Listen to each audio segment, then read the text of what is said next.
¿Qué harías si, estando embarazada de 3 meses, la amante de tu marido se abalanzara sobre ti para abofetearte en medio del hospital, mientras quien te sujeta los brazos para que ella te golpee es tu propia suegra? Esa escena espantosa era el infierno en la tierra que Elena tenía que soportar. Pero espera, no te apresures a compadecerla, porque nadie sabía que, en el momento en que la bofetada aterrizó, Elena no lloraba de dolor, sino que sonreía en su interior. El teléfono en su bolsillo lo había grabado todo, y un mensaje del destino acababa de ser enviado a su suegro, el hombre más poderoso de este hospital. 5 horas después, de ser una víctima pisoteada, Elena hizo que la prestigiosa familia de su marido se arrodillara a sus pies. ¿Qué terrible secreto contenía ese mensaje sobre una cirugía mortal de hace 3 años? ¿Y por qué el suegro eligió ponerse del lado de su nuera en lugar de su propio hijo? Quédate hasta el último segundo para presenciar el giro más satisfactorio que jamás hayas visto. Las puertas automáticas de cristal del Hospital Internacional Reina Sofía de Madrid se abrieron suavemente, exhalando una ráfaga de aire acondicionado con el olor característico del alcohol médico, mezclado con una costosa fragancia de ambientador de lavanda. Elena entró, llevando su mano derecha por costumbre a la parte baja de su vientre, que ya empezaba a notarse bajo su vestido premamá de seda color crema. El embarazo había entrado en el tercer mes. Las náuseas matutinas habían disminuido, pero el cansancio corporal hacía que sus pasos fueran más pesados de lo habitual. Hoy era el día de la revisión periódica, un día que debería estar lleno de la alegría de una madre esperando escuchar los latidos del corazón de su hijo. Pero en el interior de Elena crecía una inquietud, similar a las nubes negras que se acumulan sobre la Sierra de Madrid antes de una tormenta de verano. El vestíbulo principal del hospital lucía tan magnífico como siempre. El suelo de mármol pulido reflejaba la luz de las lámparas de araña. Macetas con orquídeas blancas estaban dispuestas con gusto en las esquinas, creando esa atmósfera de lujo y opulencia propia del imperio de la familia de su marido. Sin embargo, hoy esa magnificencia tenía un matiz gélido. Normalmente, cada vez que Elena aparecía, desde los guardias de seguridad hasta las enfermeras de recepción, la saludaban efusivamente. «Buenos días, doña Elena», resonando en el vestíbulo. Pero hoy, solo la recibió un silencio inusual, un silencio con el peso de una losa sobre su pecho. Elena se acercó al mostrador para hacer el registro. 3 enfermeras jóvenes que cuchicheaban entre ellas callaron de golpe al verla. Se dispersaron rápidamente, clavando la vista en sus ordenadores y tecleando frenéticamente, pero lanzándole miradas furtivas llenas de escrutinio. Ya no había sonrisas aduladoras ni preguntas vacías sobre la salud del bebé. En su lugar, había miradas de recelo y, en alguna parte, se percibía una lástima mezclada con burla. «Doña Elena, ¿viene a revisión?». La supervisora, llamada Marta, habló con vacilación, sin atreverse a mirarla a los ojos. Marta llevaba más de 5 años trabajando allí, siempre muy hábil para complacer a la familia del director, pero hoy su rostro estaba pálido y le temblaban las manos. Elena sonrió suavemente, esa sonrisa mansa que se había convertido en su marca registrada como nuera mayor de los Ortega. Respondió con voz suave. «Sí, hoy me toca revisión. ¿Está Alejandro en su despacho? ¿O está operando?». Al mencionar al doctor Alejandro Ortega, Marta dio un respingo. Sus ojos se movieron nerviosamente, como si ocultara un secreto terrible. Balbuceó. El doctor Ortega. Creo que está ocupado en planta. Usted, suba a la consulta de ginecología, por favor. El doctor García la está esperando». Elena asintió agradecida, cogió su turno y se dio la vuelta. Apenas se giró, los murmullos a sus espaldas volvieron a surgir, esta vez más alto, como si ya no tuvieran paciencia para guardar el chisme. Pobrecita, embarazada y a punto de llevarse el golpe de su vida. Da igual si se entera ahora o después. Dicen que esa chica ha venido hoy a montar un escándalo. Las palabras fragmentadas llegaron a los oídos de Elena como agujas heladas. No se giró, mantuvo la espalda recta y el paso firme, pero su mano sobre el vientre se tensó, clavando las uñas en su propia piel. El sexto sentido de una mujer, especialmente de una esposa, nunca falla. Esta atmósfera asfixiante, las miradas esquivas y la ausencia inusual de su marido el día de la ecografía, eran piezas de un rompecabezas que anunciaba un terremoto inminente. Caminando por el largo pasillo hacia ginecología, Elena se sintió como una actriz en un monólogo. El público eran los sanitarios y pacientes que la miraban con expresiones extrañas. Algunos la miraban fijamente y luego susurraban al de al lado. Otros bajaban la cabeza apresuradamente, como si temieran contagiarse de su mala suerte. Este hospital privado, que su suegro, El doctor Roberto Ortega había levantado con tanto esfuerzo, era el orgullo de la familia. Pero ahora, para Elena, se convertía en un laberinto de trampas invisibles. Recordó que esa mañana, su marido Alejandro se había ido muy temprano, sin siquiera desayunar. La camisa blanca que usó ayer, dejada en el sofá, tenía un olor extraño, un perfume intenso y barato, totalmente diferente a la fragancia herbal que Elena usaba. Ella no dijo nada, solo la llevó a lavar en silencio, como había callado durante 3 años ante sus llegadas tardías y llamadas misteriosas. Todos la elogiaban como la esposa prudente y tradicional que sabe mantener la armonía familiar, pero no sabían que esa sumisión no era debilidad, sino espera. Sentándose en la sala de espera, Elena suspiró y se acomodó un mechón de pelo. Frente a ella, un gran espejo le devolvía la imagen de una mujer de rostro fino pero pálido, con ojos grandes que ocultaban una profunda tristeza. La joven llena de vida de hace 3 años había desaparecido, reemplazada por una mujer que había probado la amargura de un matrimonio con la alta sociedad. La familia de su marido, una familia de prestigio en Madrid, por fuera parecía respetable, pero por dentro estaba podrida. Su suegra, doña Carmen, una mujer clasista, siempre vio a su nuera como una extraña, preocupándose solo por la imagen de su hijo mimado. Y su marido, Alejandro, el cirujano admirado, en realidad era un cobarde que se escondía bajo la sombra de sus padres y no tenía escrúpulos para ascender. Elena metió la mano en su bolso de marca, tocando el móvil que yacía junto a su historial médico. Ese teléfono no solo tenía ecografías, sino un arsenal de secretos que había recopilado durante meses. Grabaciones, extractos bancarios, fotos tomadas del ordenador personal de Alejandro, todo estaba ahí, frío y afilado como un bisturí. Ella sabía quién era Sofía. Sabía de la sucia relación entre su marido y esa joven enfermera. Incluso sabía mejor que nadie por qué Sofía se atrevía a pavonearse por el hospital sin miedo al despido. Era una farsa montada por su suegra para encubrir una verdad más aterradora sobre una negligencia médica de Alejandro. Pensaban que Elena era una muñeca tonta que solo sabía sentir.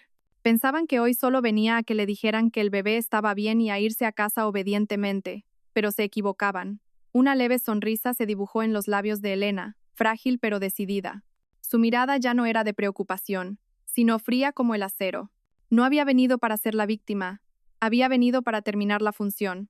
Su corazón latía fuerte, no por miedo, sino por la adrenalina del cazador que espera que la presa caiga en la trampa. Se dijo a sí misma y al bebé: «Hijo, hoy mamá y tú no bajaremos la cabeza. Es hora de recuperar lo que merecemos». La puerta de la consulta se abrió y llamaron: «Señora Elena Velasco». Elena respiró hondo, se levantó y alisó su vestido.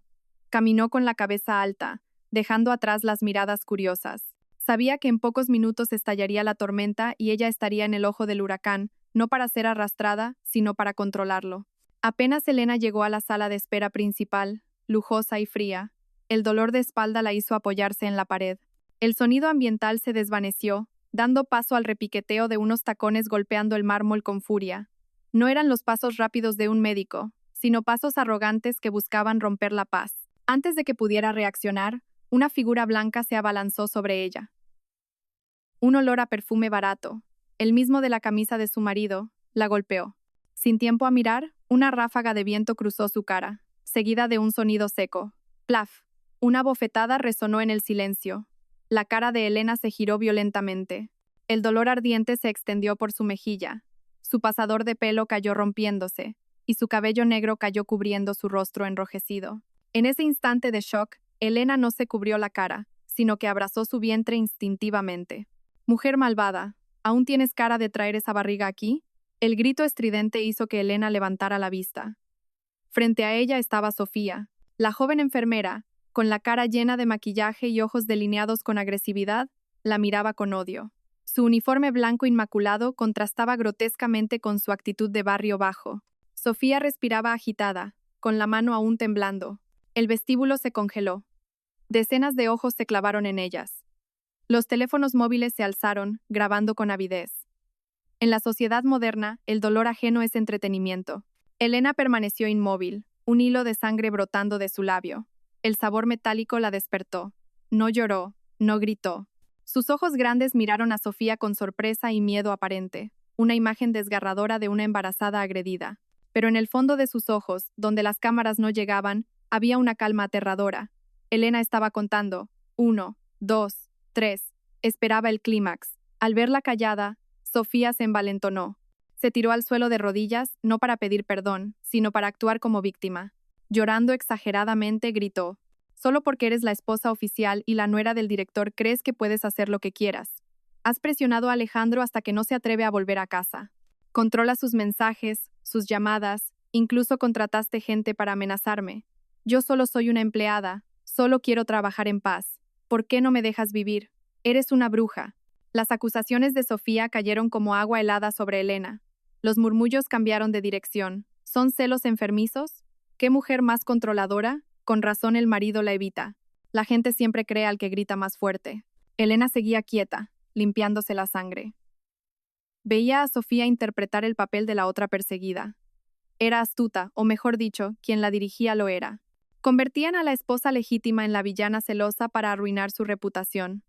Elena recordó los mensajes que leyó anoche. Su suegra, doña Carmen, había escrito a Sofía: «Mañana cuando venga, monta un escándalo. Yo me encargo de las consecuencias. Que todos vean que no es digna de ser la mujer de Alejandro».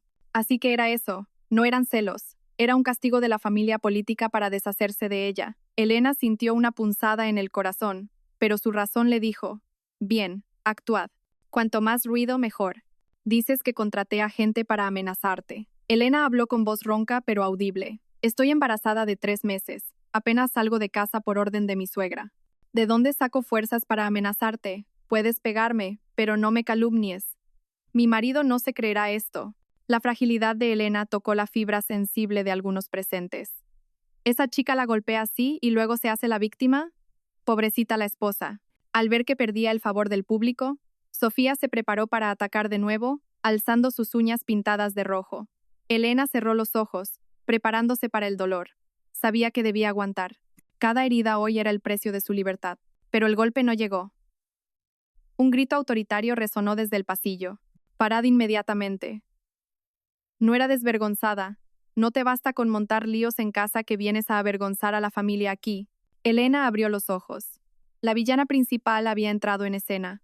Doña Carmen, la esposa del director, apareció con su elegancia habitual, vestida con un traje de chaqueta de terciopelo y perlas, con un bolso de loewe en el brazo.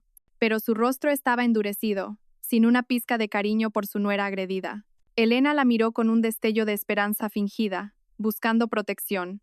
Después de todo, llevaba a su nieto. Pensó que al menos regañaría a Sofía, pero la realidad fue cruel.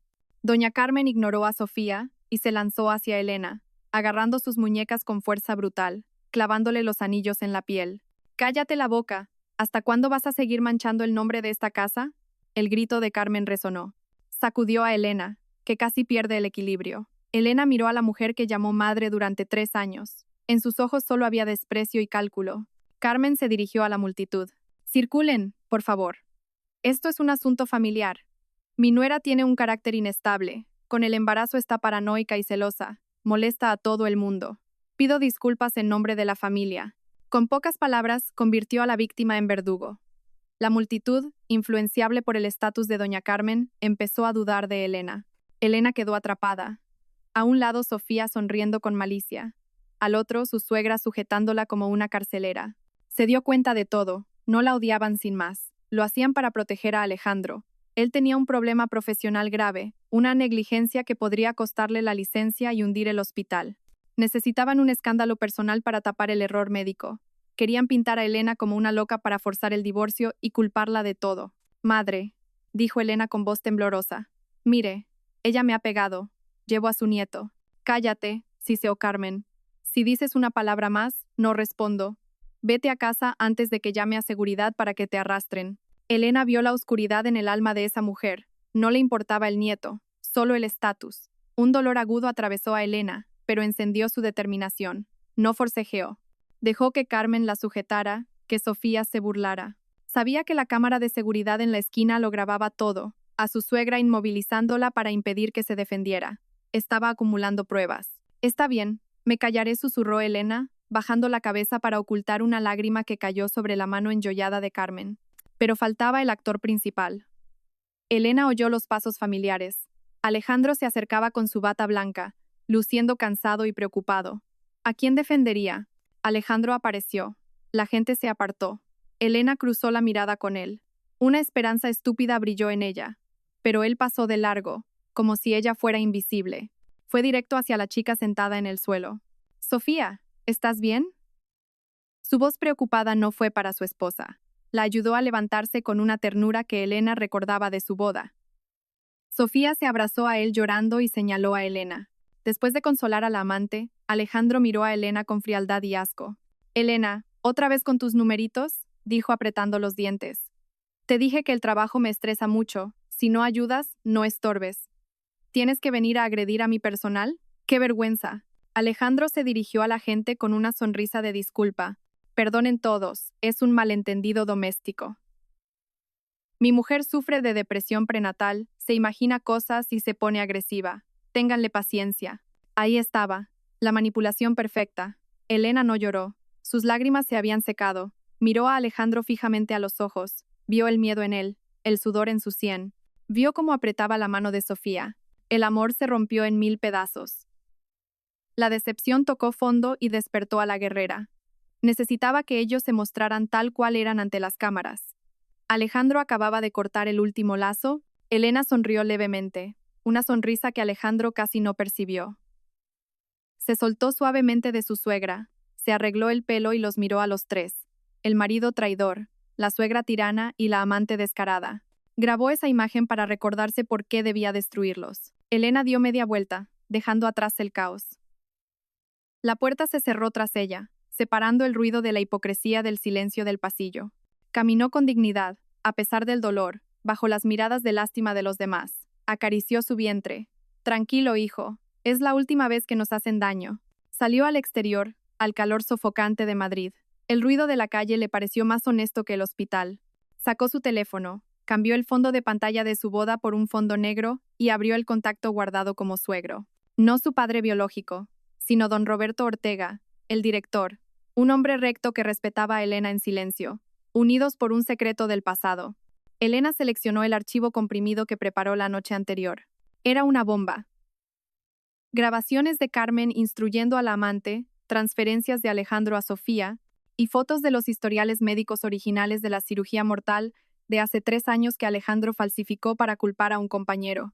Elena grabó un audio, con voz firme. «Padre, perdón por no poder mantener la paz por más tiempo. He seguido sus enseñanzas. La verdad siempre debe ser respetada. Aquí tiene todo. Juzgue usted antes de la reunión de esta tarde. Es hora de que la verdad hable. Enviado». Elena suspiró aliviada.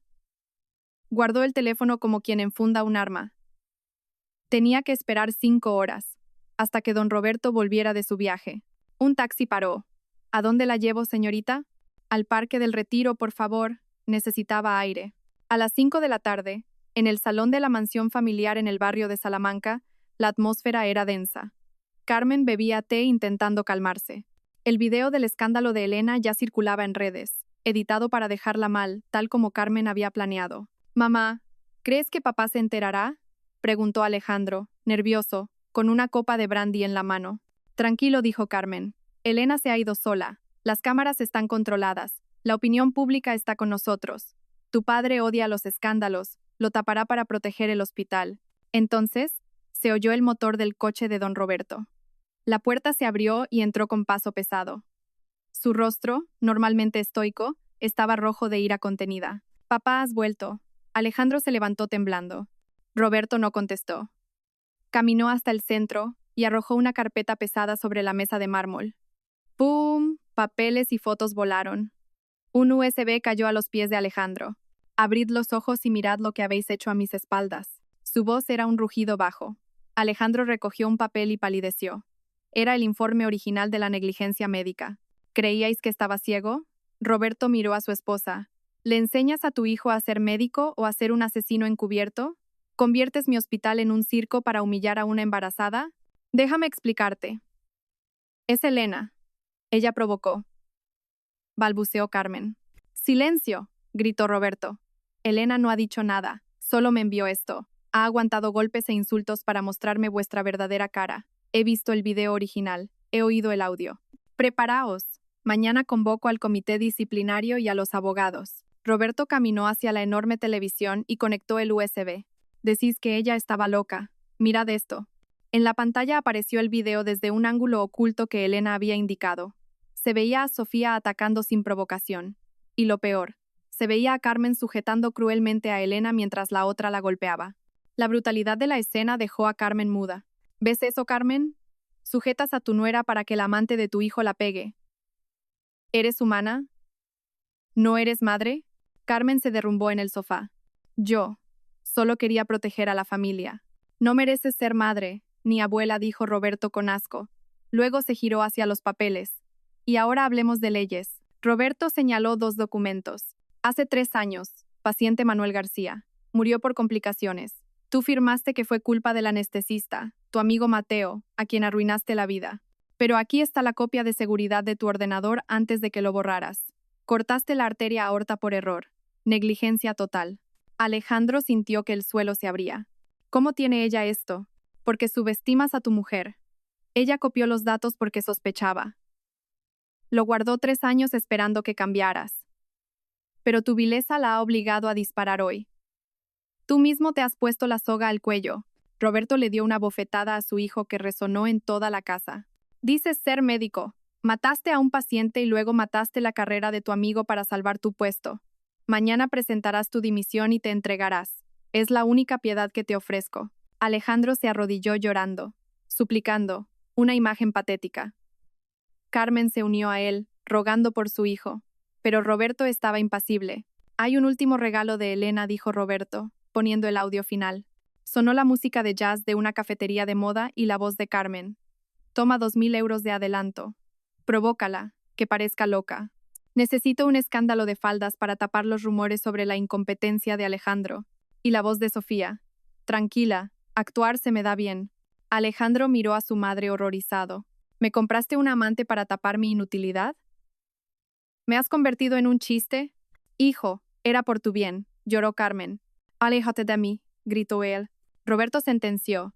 Se acabó. Mañana te vas del hospital. Y tú, Carmen, me voy a la finca de la sierra. Quiero el divorcio. No puedo vivir con un monstruo. Roberto sacó un último papel de su maletín y se lo tendió a Elena, que acababa de entrar en la sala, silenciosa como un fantasma que viene a ver el final. No, espera, Elena no estaba allí. Roberto había ido a buscarla o la había llamado. Ajuste para mantener la narrativa original. Elena se había ido. Roberto la intercepta al salir o ella ya se había ido y esta escena es con los papeles que él trae. Corrección según la trama. Roberto saca el papel en la casa, pero Elena ya no está. Ah, no. La trama dice que Roberto le da el papel de divorcio. Volvamos al momento en que Elena se va. Ella se fue del hospital, pero la escena final del divorcio suele ser con ella presente o enviándoselo. En la historia original, ella se va del hospital y espera. Vamos a asumir que la confrontación final ocurre con Elena presente, o Roberto va a verla. Reajuste. En la historia original, Elena espera 5 horas. Luego va a la casa o se encuentra con el suegro. Sigamos el final original. Ella está saliendo de la casa tras firmar. Volvemos a la escena en la mansión. Después de destrozar a su esposa e hijo, Roberto sacó un documento y se lo dio a Elena, que había entrado silenciosamente o quizás nunca se fue lejos, esperando en el jardín. Elena, dijo Roberto con suavidad. Sé que has sufrido. No puedo pedirte que perdones. Esto es lo único que puedo hacer por ti. Era una demanda de divorcio ya redactada. Propiedades, custodia, todo en blanco para que ella decidiera. Alejandro gritó.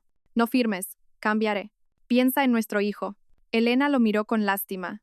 ¿Pensaste en tu hijo cuando dejaste que me pegaran? No necesitas un hijo, necesitas una tapadera. Esa tapadera se ha roto. Elena firmó con su nombre de soltera. Elena Velasco. No quiero nada, ni casa, ni acciones, solo la custodia total. Me voy como vine, con las manos limpias. Carmen intentó alegrarse por no perder dinero, pero Roberto miró a Elena con admiración. ¿Segura, hija? Te corresponde la mitad. Segura, padre. No quiero dinero sucio. Quiero criar a mi hijo con dignidad. Elena cogió su bolso y salió. A partir de mañana, dijo Roberto a sus espaldas. Alejandro está suspendido, y tú, Carmen, fuera del consejo de administración. Voy a limpiar este hospital. Elena salió al jardín de la mansión. La noche era fresca, se sentía libre. Al llegar a la verja, Roberto la alcanzó. Elena, espera. Le dio un sobre grueso. No es dinero de ellos, son mis ahorros personales, para mi nieto. no lo rechaces. Elena asintió, aceptando el gesto de amor del abuelo. Roberto la miró con ojos húmedos. ¿Recuerdas aquella noche de guardia hace 7 años? ¿La tormenta? Elena se detuvo. Cometí un error en la dosis de un paciente. Iba a matarlo. Tú, una becaria, te diste cuenta. Cambiaste la orden en silencio y salvaste al paciente y mi carrera. Nunca lo olvidé. Acepté que te casaras con Alejandro porque sabía que eras la única con la moral para salvar a esta familia. Me equivoqué contigo, te he hecho perder tu juventud. Hoy te devuelvo el favor, vive la vida que mereces. Elena sonrió con lágrimas en los ojos. Gracias, padre. Salió por la verja de hierro. El sonido al cerrarse fue el punto final de un capítulo amargo. Caminó por la calle bajo las farolas de Madrid, respirando el aire de la madrugada. Llamó a su madre al pueblo. Mamá, voy para allá. Sí, para siempre. Prepárame ese guiso tuyo, tengo hambre. Amanecía en Madrid. Elena Velasco ya no era la víctima. Era la reina que había ganado la partida de ajedrez de su vida, caminando hacia un futuro donde ella ponía las reglas. A veces, soltar no es perderlo todo, es hacer espacio para cosas mejores. El amanecer más hermoso siempre llega después de la tormenta más oscura. Isabel respiró hondo. El olor a desinfectante ya no le molestaba. Se había convertido en el olor del campo de batalla, el olor de un nuevo comienzo. Isabel se dio la vuelta, dejando atrás un escenario caótico con actores mediocres. La puerta de la sala de espera se cerró tras ella como un corte limpio que separaba dos mundos. A un lado, el ruido de los chismes, la falsedad de su marido y la crueldad de su suegra. A este lado, el silencio solitario de un pasillo de hospital interminable. Ya nadie la sujetaba, nadie la abofeteaba, nadie le gritaba. Pero sus pasos eran ahora más pesados que nunca. No por el peso de la humillación, sino por el peso de una decisión. La de destruir con sus propias manos el hogar que había pasado 3 años de su juventud construyendo con sudor y lágrimas. Mientras caminaba por el pasillo de mármol, las miradas del personal y de los pacientes seguían clavadas en ella. Miraban su mejilla enrojecida con la marca de 5 dedos, el rastro de sangre seca en su labio, y luego su vientre abultado. En sus ojos había una lástima barata, la que la gente suele regalar a las mujeres abandonadas por sus maridos. Pobrecilla, mira cómo ha acabado. Los hombres son todos iguales. Los susurros llegaban a sus oídos, pero ahora se deslizaban sin afectarle. No agachó la cabeza para esconderse. Isabel mantuvo la espalda recta, como un junco ante el viento, a pesar del dolor físico que la consumía. Puso una mano sobre su vientre, no buscando consuelo, sino haciendo una promesa silenciosa a la vida que crecía en su interior. Tranquilo, mi amor. Mamá está bien. Esta es la última vez que dejo que nos hagan daño. Isabel salió del área climatizada y se dirigió a la entrada principal. La puerta de cristal se abrió, golpeándola con el aire bochornoso del mediodía de Madrid. El sonido de las bocinas y los motores de la calle contrastaba con la fría y estéril atmósfera del interior. El ruido de la vida real la hizo respirar mejor que la falsa quietud de aquella prestigiosa familia. Se detuvo en la escalinata, mirando el cielo deslumbrante. El sol caía directamente sobre su rostro hinchado, haciendo que la herida ardiera, pero no se apartó. Quería que ese sol secara la última gota de debilidad que le quedaba, que quemara la imagen de la esposa sumisa de ayer. Se quedó allí, sola entre el ir y venir de la gente, su sombra proyectándose sobre el suelo caliente, solitaria pero fuerte. El bolso en su hombro parecía más pesado que de costumbre, porque dentro llevaba el corazón de todo su plan. Isabel metió la mano en el bolso, sus dedos rozando la fría carcasa de su smartphone. Lo sacó con un movimiento lento y tranquilo, como quien desenvaina una espada. La pantalla se iluminó, mostrando la foto de su boda de hacía 3 años. En ella, Mateo sonreía radiante, mirándola con amor, mientras ella se apoyaba en su hombro.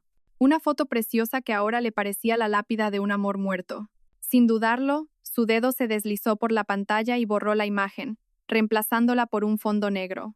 Luego, abrió la aplicación de mensajería y buscó el nombre guardado como padre. No su padre biológico, sino don Ricardo Torres, el director, el hombre más poderoso de la clínica y su suegro. La relación entre Isabel y su suegro siempre había sido un misterio.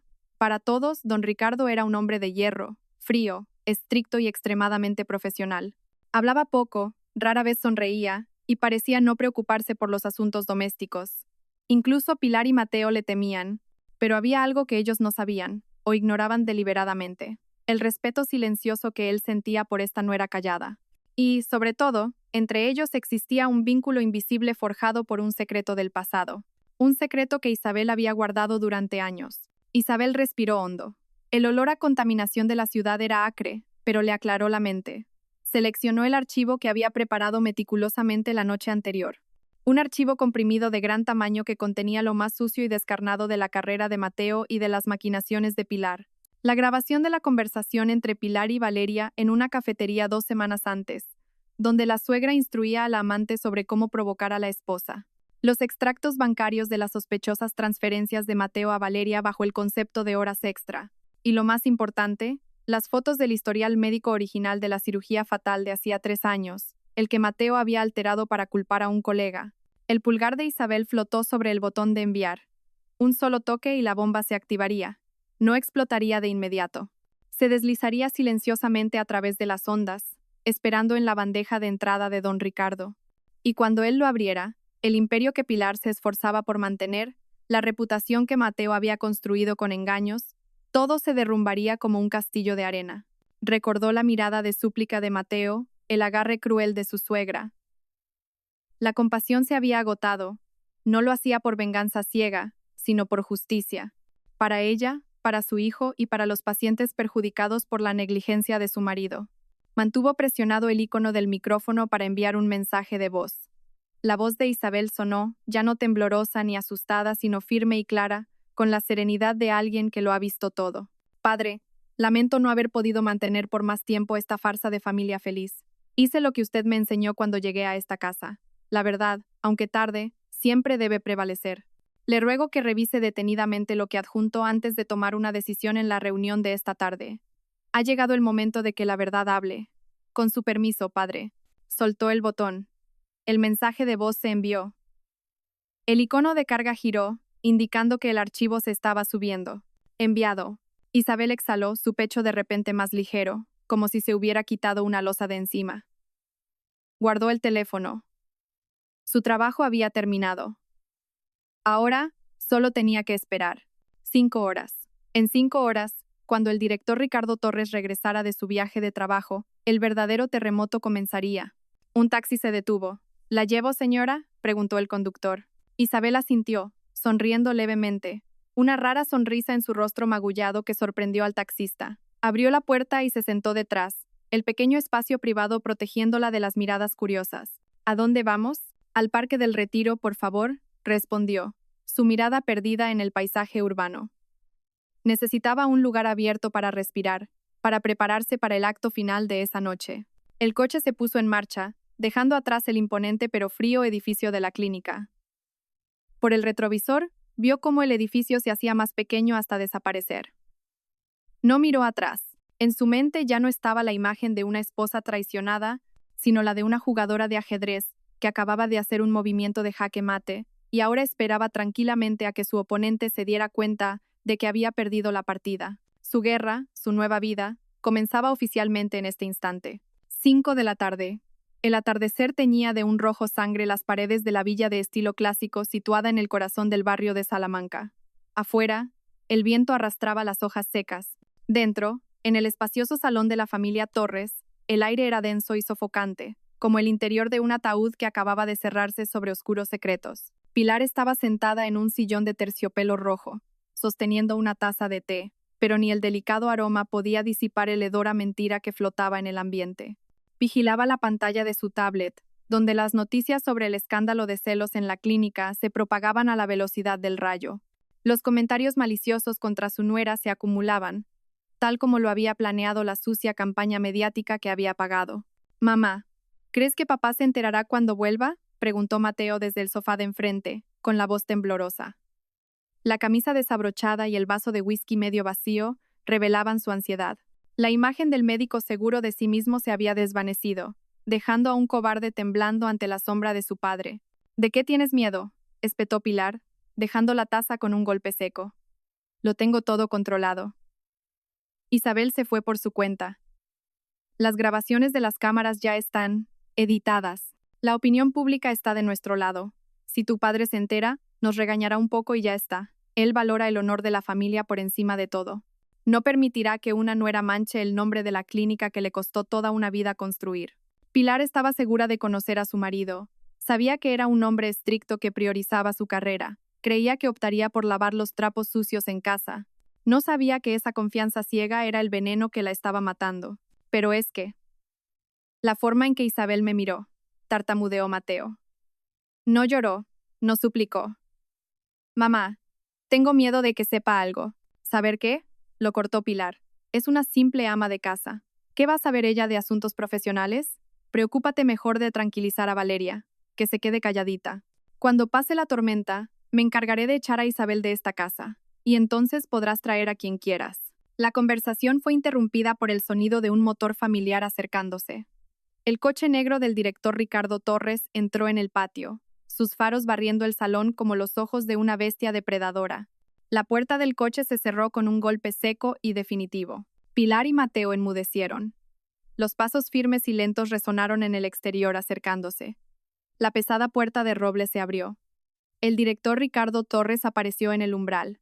Llevaba un traje oscuro impecable, pero sus ojos inyectados en sangre delataban una furia contenida, como un volcán a punto de estallar. «Padre, has vuelto», balbuceó Mateo. Don Ricardo no respondió. Ignoró a su hijo y entró en el salón. Su imponente figura proyectó una sombra sobre Pilar y Mateo, creando una presión asfixiante. «Has llegado tarde, querido. ¿Quieres que sirvan la cena?», intentó decir Pilar, forzando una sonrisa. «Siéntate», ordenó él. Dos palabras, pronunciadas en voz baja pero con la fuerza de un trueno, que helaron a Pilar. Nunca, en 30 años de matrimonio, había visto a su marido así. Don Ricardo se plantó frente a ellos y levantó su maletín de cuero. Crack. Lanzó un grueso expediente sobre la mesa de mármol. Los papeles volaron por todas partes. Varias fotos se deslizaron y cayeron a los pies de Mateo. Eran imágenes del historial médico alterado, extractos bancarios y un pequeño pendrive negro. «Mirad, abrid los ojos y mirad bien lo que habéis hecho a mis espaldas», rugió don Ricardo, su voz temblando de decepción. Mateo, temblando, recogió un papel. Al leer el título, «Informe de negligencia médica», versión original, su rostro perdió todo color. El papel se le cayó de las manos. Pilar, pálida, reconoció la letra de su nuera en las notas adjuntas. «¿Creíais que soy un viejo senil?», continuó don Ricardo, inclinándose sobre la mesa. «¿Le enseñaste a ser médico o a ser un asesino? ¿Convertiste mi hospital en un circo para vuestros dramas, humillando a una mujer que lleva a mi nieto en su vientre? Querido, déjame explicarte», tartamudeó Pilar. «Fue Isabel, ella». «Cállate», gritó él. Isabel no dijo nada, solo me envió esto. Soportó los golpes y la humillación en silencio para que yo viera la verdadera cara de esta familia. He visto todas las grabaciones. He escuchado el audio. ¿Hasta cuándo vas a seguir culpándola?» El silencio se hizo mortal. Por primera vez, madre e hijo se dieron cuenta de que el pilar que los sostenía se había convertido en su verdugo. Don Ricardo se recompuso. «Preparaos. Mañana convocaré al comité disciplinario. Y a los abogados, aquello era una sentencia de muerte». Mateo se desplomó en el sofá, desesperado. Pilar se quedó paralizada, viendo en aquel expediente la tumba de todas sus ambiciones. El jaque mate de Isabel, planeado en silencio, les había dejado sin escapatoria. El gran salón se sumió en un silencio aterrador. La amenaza del comité disciplinario y los abogados flotaba en el aire. Pero don Ricardo no había terminado. Siendo un hombre de ciencia, necesitaba que la verdad fuera expuesta con pruebas irrefutables. Se acercó al enorme televisor que dominaba la pared, ese ante el cual solían representar su farsa de familia feliz. Su mano, que había salvado miles de vidas, temblaba de ira mientras insertaba el pequeño pendrive negro en el puerto USB. Un pitido seco rasgó el silencio. «Decís que Isabel montó un escándalo, que está loca de celos», dijo don Ricardo, con la voz helada. «Pues mirad esto. Y no es el montaje que pagasteis para las redes sociales». En la pantalla 4 Kelvin apareció la sala de espera del hospital. La grabación no era de la cámara de seguridad habitual, sino de un ángulo oculto, detrás de una gran planta, un punto ciego que lo captaba todo. Era el ángulo que Isabel le había indicado. La imagen era nítida. Isabel, sentada y visiblemente cansada, se tocaba el vientre. Entonces, Valeria se abalanzó sobre ella. Sin provocación alguna, la abofeteó. El sonido del golpe fue brutal, incluso a través de los altavoces, pero lo peor vino después. En la pantalla, Pilar entró en escena. En lugar de proteger a su nuera, La agarró de las muñecas con una fuerza salvaje, inmovilizándola para que Valeria pudiera seguir insultándola. El rostro de Pilar estaba desfigurado por la rabia. Isabel, atrapada, la miraba con una expresión de pura incredulidad, como un animal herido mirando al cazador en quien confiaba. El video terminaba con la llegada de Mateo, que corría a consolar a Valeria, ignorando a su esposa. La pantalla se quedó en negro, pero la imagen de Isabel inmovilizada quedó grabada en la retina de todos.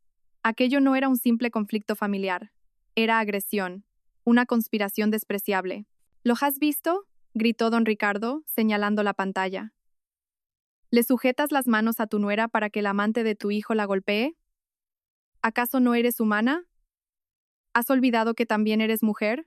Pilar temblaba. El maquillaje no podía ocultar su pánico. No tenía idea de esa cámara. Su arrogancia se desvaneció, dejando solo el miedo de quien ha sido atrapado infraganti. Yo estaba nerviosa, balbuceó. Isabel iba a atacar a esa chica. Yo solo quería evitar un escándalo. Perdí el control. No me vengas con excusas baratas, rugió don Ricardo. No perdiste el control, lo tenías todo calculado. Querías usar esta humillación para forzar a Isabel a divorciarse, para limpiar el camino de tu querido hijo, ¿verdad? Mateo a su lado no se atrevió a defenderla. Viendo la grabación, incluso él sintió un escalofrío. La crueldad de su madre era innegable. La imagen de Isabel, sola y maltratada, despertó una punzada en su conciencia dormida. Pilar, sin argumentos, rompió a llorar, su último recurso manipulador. Me equivoqué, Ricardo. Pero es que esa chica no hace más que dar problemas. Vi a mi hijo sufrir y solo quise. Basta, la interrumpió él, mirándola con un asco infinito. No uses tu título de madre para justificar tu maldad. No eres digna de ser madre, y mucho menos abuela del hijo de Isabel. Se dio la vuelta, regresando a la mesa. El video era solo el golpe a su moral. Lo peor estaba en esos papeles. De la moralidad hablaremos después, dijo, su voz ominosa. Ahora, hablemos de la ley. De cómo tu hijo, con tu complicidad, ha convertido su bata blanca en un sudario para ocultar sus crímenes. Mateo se quedó paralizado. Sabía lo que venía. La bofetada en el hospital era solo la punta del iceberg. El verdadero iceberg, el que hundiría su carrera, estaba a punto de emerger. La luz del televisor se apagó, sumiendo la habitación en la penumbra, pero el frío de la verdad seguía presente. Don Ricardo sabía que la negligencia era el golpe mortal que acabaría con la carrera de Mateo. Cogió un fajo de documentos grapados en rojo, el color de la advertencia, el color de la sangre. El crujido del papel sonó como un bisturí abriendo una herida infectada. Hace 3 años, comenzó don Ricardo, su voz cansada, la de un padre que descubre que su hijo es un monstruo. El 15 de octubre. La operación del paciente Antonio Jiménez. ¿Te acuerdas, doctor Torres? Al oír ese nombre, Mateo se estremeció. Era el nombre que había intentado enterrar en su memoria durante 3 años, el que atormentaba sus pesadillas. Don Ricardo colocó 2 documentos sobre la mesa. A la izquierda, el informe oficial del hospital. Muerte por complicaciones imprevistas de la anestesia. Responsable. El anestesista, el doctor Sanz. Hizo una pausa, su mirada afilada taladrando a Mateo. Y a la derecha, una copia de seguridad de tu ordenador personal, guardada antes de que borraras los datos. Aquí se detalla tu error fatal. Cortaste la arteria principal al extirpar el tumor, causando una hemorragia masiva. Mateo jadeaba, incapaz de respirar. ¿Cómo era posible? Había borrado esos archivos, formateado el disco duro, cambiado de ordenador. ¿Cómo podía estar eso allí? Te preguntas cómo lo consiguió Isabel, ¿verdad? Dijo don Ricardo con desprecio.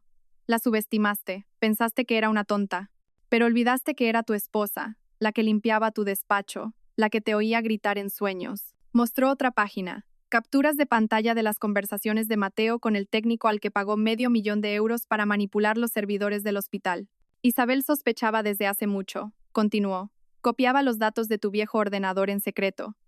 Guardó esto durante 3 años, no para chantajearte, sino esperando a que mostraras algo de remordimiento. Pero en lugar de eso, la engañaste y la humillaste. Pilar a su lado, temblaba. No sabía que la negligencia de su hijo había sido tan grave, ni que había culpado a un inocente. El doctor Sanz, a quien culparon, perdió su licencia y su familia, y tuvo que abandonar el país. Todo por culpa de su hijo y de su encubrimiento. Padre, eso es falso. Isabel lo ha falsificado, gritó Mateo, en un último y patético intento de negación. Soy tu hijo, Soy jefe de cirugía. No cometería un error así. Plas. Don Ricardo, perdiendo la compostura, abofeteó a su hijo con toda la fuerza de su decepción. Mateo cayó al suelo, el labio sangrando, un eco irónico de la agresión a Isabel. El karma, rápido y brutal. ¿Dices que eres médico?, siseó don Ricardo, temblando de rabia. Los médicos salvan vidas, no las quitan para luego culpar a otros. Mataste a un hombre en la mesa de operaciones y luego destruiste la vida de tu mejor amigo, Sanz, para proteger tu maldito puesto. Arrojó el expediente al suelo. Los papeles cayeron sobre Mateo como ofrendas en un funeral. Isabel te dio una oportunidad. Si hubieras sido un hombre decente, este secreto habría muerto con ella. Pero tu propia ruindad la obligó a apretar el gatillo. Tú mismo te has puesto la pistola en la cabeza, hijo. Mateo, rodeado de pruebas, vio su futuro desmoronarse. Sin licencia, en la cárcel, despreciado por todos. El miedo lo consumió. Se arrastró de rodillas hasta su padre llorando y suplicando como un niño. Papá, sálvame, no dejes que me denuncien, te lo ruego. Pilar se unió a él, abrazando las piernas de su marido. Ricardo, por favor, es nuestro único hijo. Don Ricardo los miró, una esposa ciega y un hijo cobarde. El dolor de la traición lo invadió. Se soltó de las manos de Mateo con frialdad. Yo no puedo salvarte, dijo, su voz rota. La única persona que podía hacerlo es la que humillaste esta mañana. Y creo que ella ya ha tomado su decisión. Miró el reloj. Mañana, yo mismo llevaré este expediente a la Consejería de Sanidad. Pero antes, quiero que escribas tu dimisión y una confesión completa. Es el último favor que te hago como padre. Como director, no toleraré a una manzana podrida como tú en mi hospital. Se dio la vuelta, dejando a madre e hijo sollozando. Pero el infierno aún no había terminado. Faltaba una última pieza del rompecabezas. La verdad sobre Valeria. El salón parecía una tumba. Mateo seguía arrodillado, un despojo humano. Pilar sollozaba a su lado, pero don Ricardo no había acabado. La verdad, una vez desatada, debía revelarse por completo. Levantaos, ordenó. Vuestras lágrimas no limpian nada. Por cierto, Pilar, Isabel te dejó un último regalo. ¿Quieres oír lo magnífica madre que has sido? Pilar lo miró, aterrorizada. ¿Aún había más? Don Ricardo cogió el mando y seleccionó el último archivo de audio. En la pantalla apareció un icono de altavoz, con una nota de Isabel. Plan de desprestigio. Café nostalgia. Unos acordes melancólicos de guitarra llenaron el silencio. Era la música de la cafetería favorita de Pilar. Entonces, su voz, inconfundible, sonó clara y calculadora. Toma, 200.000 euros de adelanto. Cuando termines el trabajo, te transferiré los 300.000 restantes y te daré las llaves del apartamento. Luego, la voz salamera de Valeria. Gracias, señora. Pero, ¿y si Isabel me pega de verdad? ¿Y si Mateo se enfada? ¡Qué ingenua! Siseó la voz de Pilar en la grabación. Mateo es un blando. En cuanto te vea llorar, se ablandará.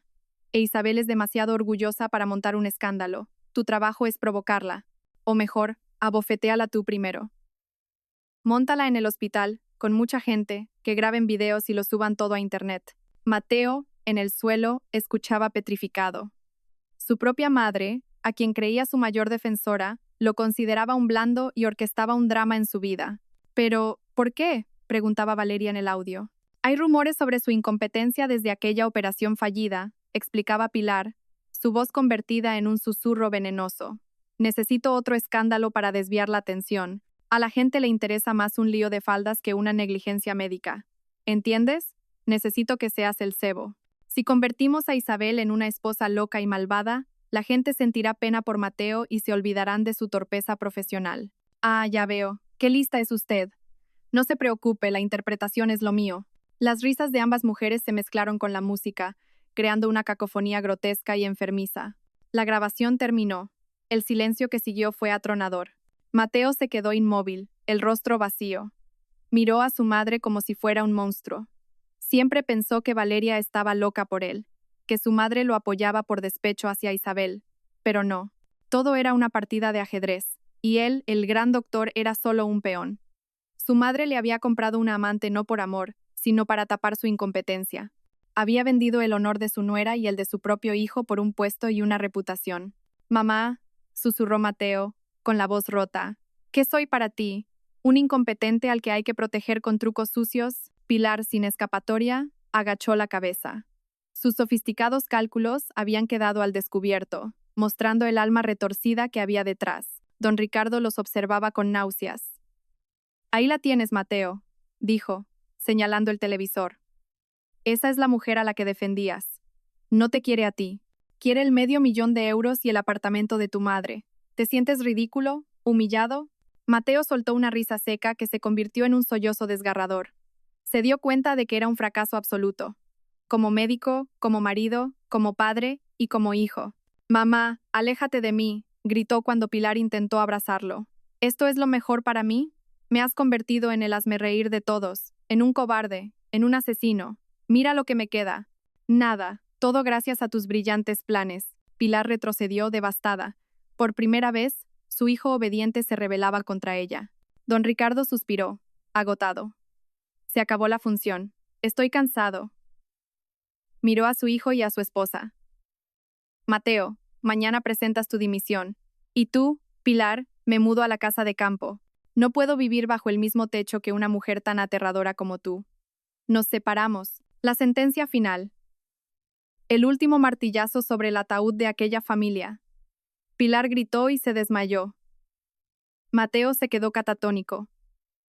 Afuera la noche era oscura, pero en algún otro lugar Isabel empezaba a ver el amanecer de su nueva vida. Había ganado.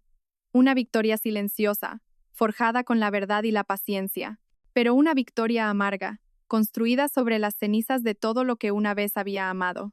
La declaración de separación de don Ricardo fue el golpe de gracia. Pilar yacía inconsciente en el suelo. Mateo era una estatua de cera derritiéndose. El lujoso salón parecía ahora un mausoleo. Don Ricardo ignoró a su esposa e hijo. El mayor dolor de un hombre no es el fracaso profesional, sino ver cómo su propia familia destruye el honor de su linaje. Se acercó a su maletín y sacó un documento más delgado, pero con un peso inmenso para el futuro de una mujer. Lo colocó frente a Isabel, que, en una extraña superposición de la memoria y la realidad, parecía estar sentada allí, aunque ya se había ido. Mentalmente, se dirigió a ella. Isabel pensó, su voz interna llena de respeto y pesar. Sé que has sufrido demasiado. No tengo cara para pedirte que perdones a Mateo o a esta familia. Esto es lo que necesitas, y lo único que puedo hacer para enmendar el error. Imaginó sus ojos posándose sobre las dos palabras impresas en negrita. Solicitud de divorcio. El documento estaba preparado, con los apartados de bienes y custodia en blanco, esperando su decisión. En su mente, vio la mano de Isabel tocar el frío papel, un gesto de liberación.